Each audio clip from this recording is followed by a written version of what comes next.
Hi guys, it's Couponing Stacy here, and I asked on Instagram a little while ago if you guys wanted to see my favorite keto kind of dessert slash fat bomb, and majority of you guys said yes, so I'm going to show you that.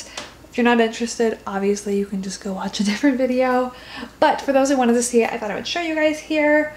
So this is basically just I'm going to make whipped cream but with stuff in it. It's not that fancy. So start off with heavy whipping cream, and then I do half a cup of this if I need a lot of fat. If I don't need as much fat, I'll do a quarter cup. So I'll cut everything that I'm going to show you guys in half if I'm going to do a quarter cup. And I do make mine just in a magic bullet.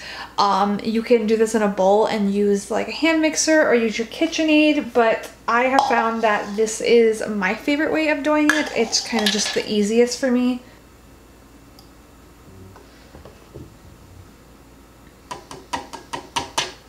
Okay, so now that I have that in here, I go ahead and I add cocoa powder and stevia to this before I whip it up. So I do a teaspoon of cocoa powder. And when I'm counting my macros, I do make sure I count this because cocoa powder does have some carbs in it. 1 tablespoon has 3 carbs. So when I just do 1 teaspoon, it's 1 carb because a teaspoon is 1/3 of a tablespoon. So I do that, and then I'll usually do about 3 teaspoons of stevia, just because you definitely want to counteract the bitterness of cocoa powder. Cocoa powder is very bitter on its own, so I do that there. Okay, now I'm ready to screw the lid on and turn this into whipped cream.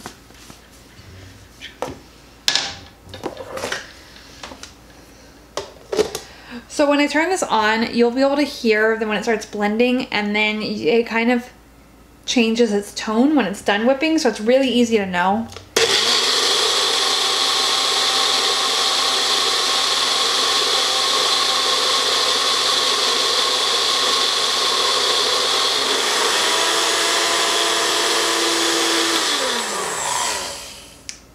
So hopefully that picked up on camera that the tone of it changed. So here is my now whipped cream. I'm gonna go ahead and get a spoon, and I try and save as much of it as I can, just because we don't want that good fat to go to waste.